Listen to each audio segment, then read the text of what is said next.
My new work began in the period of lockdown, where I started to paint miniature interiors of my home, objects, furniture, and I produced a series of work of these things. They were all quite small and intimate, like this little piece here, and I could hold them easily in my hand and work on them. As time has gone on, the work has developed into larger pieces of the similar theme, using furniture and rooms and settings, but there was a real lack and presence of people in the paintings, which is unusual for me, very unusual as a portrait figurative artist.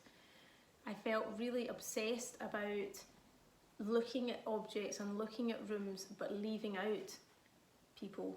I did include a few at the beginning, but as the work's gone on, it seems to have gone more towards this presence and absence of personalities in the work. But there is a sense that the people have been there or are coming there. So in the one of the piano called Whole Note Rest, there's a pint of Guinness sitting on top of the piano, and also there is a reflection here of my partner actually in it, who was about to, in real life, was actually about to play the piano.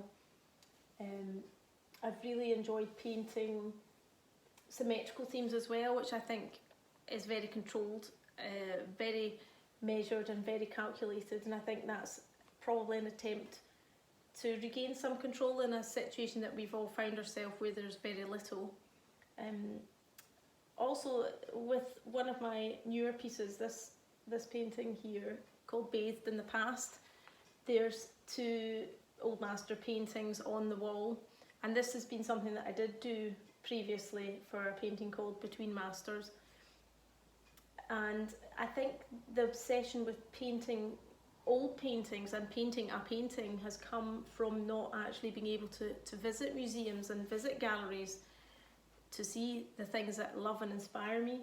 So I've in a sense brought the museum into my painting. My painting has become a mini gallery to miniatures of paintings that I love and I'm fond of.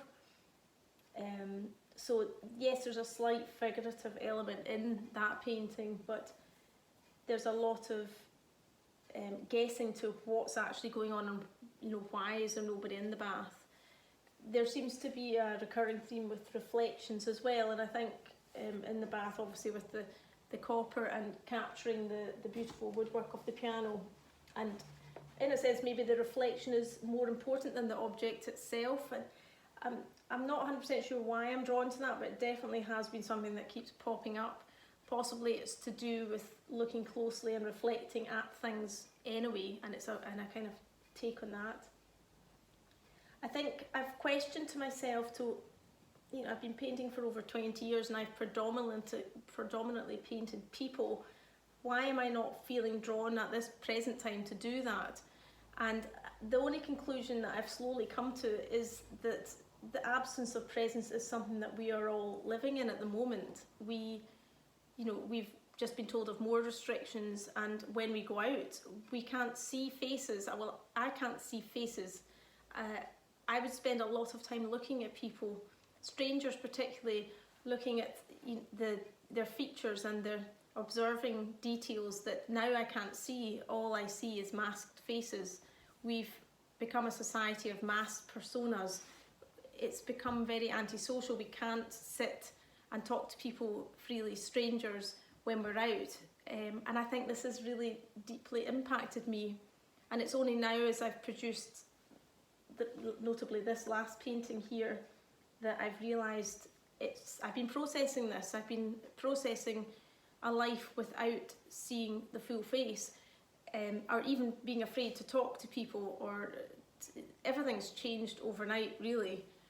And this is my expression of it. So I really hope that my paintings resonate with people, not for any deep meaning or to try and change people, but just maybe in a sense to comfort people or to give people pleasure in the way that my paintings have given me pleasure and solitude over the last few months. I would like to see how these develop further, and I'm sure they will, possibly to an even larger scale. Possibly the figure will appear back in quite soon, because I am missing painting people, but we'll see where it takes me.